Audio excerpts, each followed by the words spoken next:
Hello everyone.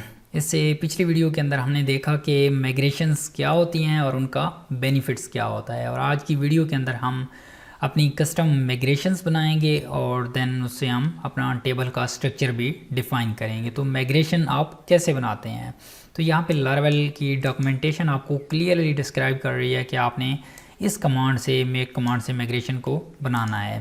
तो यहीं से पहले समझ लेते हैं, यहाँ पे PHP आर्टिसन तो आपकी हर कमांड के साथ आना ही आना है, ठीक है। तो ये चीज़ जहन में बिठा लें कि ये सम टाइम लगता है कि ये इतनी बड़ी कमांड याद कौन रखेगा, तो ये चीज़ें आपको बहुत ही जल्द याद हो जाएंगी। अगर आप थोड़ी सी इसकी प्रैक्टिस करेंगे ये चीज़ें ईज़िली याद हो जाएंगी, और ये PHP आर्टिसन तो इतने तक हर एक के साथ आएगा। उसके बाद यहाँ पे मेक, लारावेल की चीज़ें जितनी भी हैं ना वो बहुत ही डिस्क्रिप्टिव हैं। लाइक अब मेक क्या रिप्रेजेंट कर रहा है कि हम कोई चीज़ क्रिएट कर रहे हैं, ठीक है। तो इस तरह के फॉर एग्जांपल यहाँ पे कोई और चीज़ होगी तो उसका यहाँ पे डिस्क्रिप्टिव कीवर्ड होगा, ठीक हो गया। इसके बाद मेक, और क्या चीज़ आप मेक करना चाहते हैं, हम माइग्रेशन मेक करना चाहते हैं। और माइग्रेशन के बाद देन हमने यहाँ पे बताया कि क्रिएट करो फ्लाइट्स एक टेबल का नाम है, और यहाँ पे हमने सुफिक्स लगाया टेबल कि लारावेल को पता चले कि हम फ्लाइट्स टेबल क्रिएट करना चाहते हैं। ये सिंटैक्स है। अगर आप ये सिंटैक्स फॉलो नहीं करेंगे तो उसका एक ड्रॉबैक है, ड्रॉबैक नहीं, उसको हम ये कह सकते हैं कि उसका आपके लिए एक स्टेप बढ़ जाता है कि जब आप माइग्रेशन क्रिएट करते हैं तो उस टाइम माइग्रेशन के अंदर जाके आपको मैनुअली अपने टेबल का नाम फिल करना पड़ता है। अदरवाइज़ कोई भी और ड्रॉबैक नहीं है, ये आपका एक स्टेप एक्स्ट्रा हो जाता है। बट अगर आप लारावेल कन्वेंशन को फॉलो करते हैं जिस तरह से लारावेल सजेस्ट कर रहा है, तो आपका जो टेबल का नेम होता है वो प्री फिल्ड होता है। तो देखते हैं ये कैसे होता है। यहाँ पे आप टर्मिनल ओपन करें और यहाँ पे कमांड टाइप करें PHP आर्टिसन मेक माइग्रेशन, और देन आपने माइग्रेशन का नेम स्पेसिफाई करना है। इस टाइम हम टेबल क्रिएट करने लगे हैं पोस्ट टेबल, तो हम पोस्ट टेबल क्रिएट करते हैं। और रिमेंबर जितने भी टेबल्स होंगे वो हमेशा प्लूरल होंगे, प्लूरल क्रिएट, और उसके बाद आपने अंडरस्कोर लगाना है, और देन आपने डिफ़ाइन करना है टेबल नेम पोस्ट, मैंने डिफ़ाइन कर दिया, एक मिनट, पोस्ट डिफ़ाइन कर दिया, और उसके बाद मैंने अंडरस्कोर और टेबल यहाँ पे लगा दिया, ठीक है। तो अब ये क्या करेगा, टेबल की माइग्रेशन क्रिएट कर देगा। मैं एंटर करता हूँ तो ये स्टिल क्रिएटिंग माइग्रेशन, और इसने फाइल क्रिएट भी कर दी है, ठीक है। और स्टिल ये लोडिंग में है, बट आप इसको विज़िट कर सकते हैं। क्रिएट माइग्रेशन पे क्लिक करें तो ये देखें आपके पास ये माइग्रेशन फ़ाइल आ गई है, ठीक है। ये एक्सटेंड कर रही है माइग्रेशंस को, और यहाँ पे ये देखें स्कीमा ऑब्जेक्ट है जो रिस्पॉन्सिबल है हमारी डेटाबेस स्कीमा के लिए, और ये यहाँ पे क्रिएट मेथड यूज़ हो रहा है। और यहाँ पे क्रिएट मेथड के अंदर हमने डिफ़ाइन किया क्या चीज़, टेबल का नाम, जो यहाँ पे हमने डिफ़ाइन किया था, ये जो हमने पोस्ट ये लिखा था वो यहाँ पे हमारा ऑटोमेटिकली फिल्ड हो गया है। अगर आप यहाँ पे माइग्रेशन में टेबल नेम डिफ़ाइन नहीं करते तो यहाँ पे आपको मैनुअली जस्ट फिल करना पड़ेगा, दैट्स इट।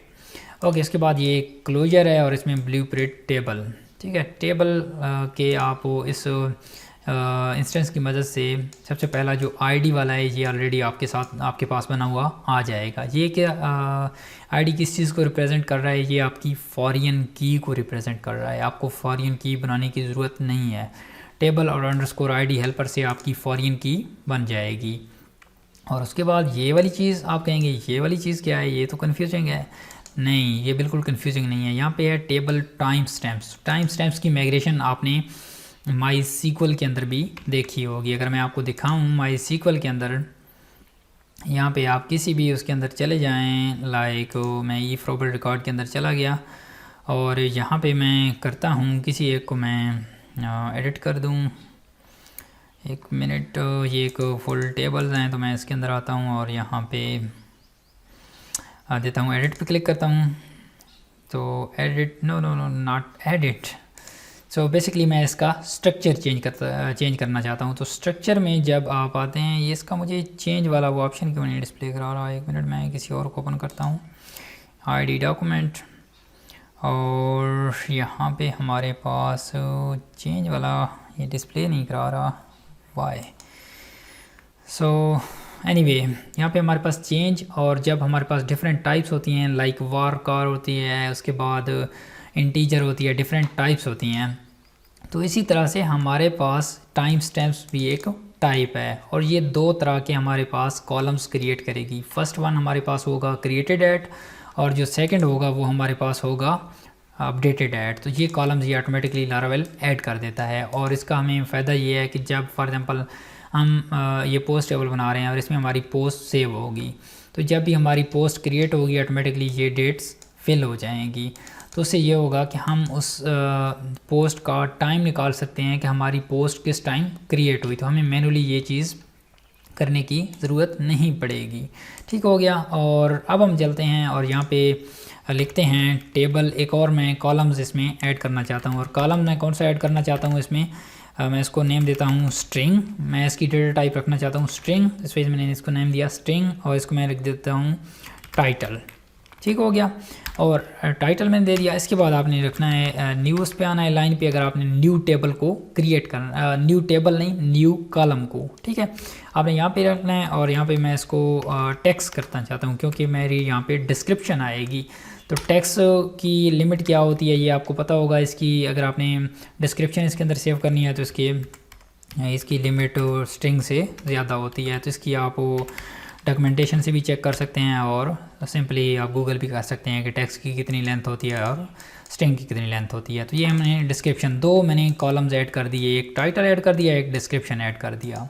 ठीक है, इसके अलावा आपके पास बहुत सारे हेल्पर्स मौजूद होते हैं। अगर आप इसको नलेबल बनाना चाहते हैं, उप्स मेक दिस नलेबल, तो ये आप इस तरह से नलेबल मेथड को कॉल कराएंगे तो बाय डिफ़ॉल्ट ये नलेबल होगा, मीन आप इसको लीव भी छोड़ सकते हैं।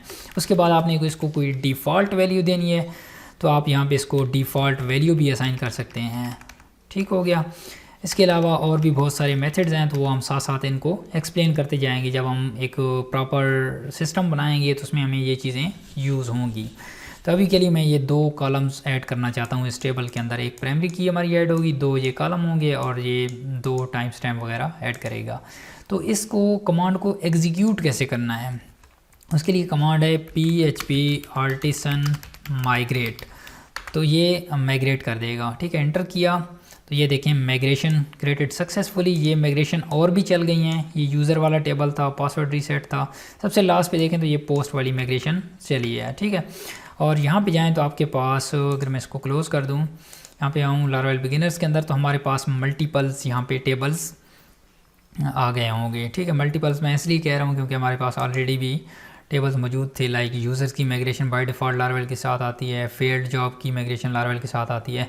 हमने कौन सी क्रिएट की है, ये पोस्ट टेबल हमने क्रिएट किया है। ठीक है, और पोस्ट में हमारे पास ये देखें आईडी आ गई है, ये टाइटल है, ये डिस्क्रिप्शन है, ये क्रिएटेड ऐड और अपडेटेड ऐड हमारे पास टाइम स्टैम्प से आए हैं। ठीक है, रिमेंबर मैं स्ट्रक्चर पे क्लिक करता हूँ, और यहाँ पे ये देखें हमारे पास ये प्राइमरी की है, ये वारकार 255 है, और ये टेक्स्ट है, और ये दोनों टाइम स्टैम्प हैं। ठीक है, तो अब आपको समझ आ गई होगी कि इसने हमारी उसके अंदर माइग्रेशन ने फॉरेन की भी बना दी, स्ट्रिंग टाइप का कॉलम भी बना दिया, टेक्स्ट भी बना दिया, और टाइम स्टैम्प की दो हमारे पास कॉलम्स भी बना दिए। तो नेक्स्ट वीडियो के अंदर हम इसका नेक्स्ट स्टफ कवर करते हैं। तो I will meet you in the next one. Bye bye.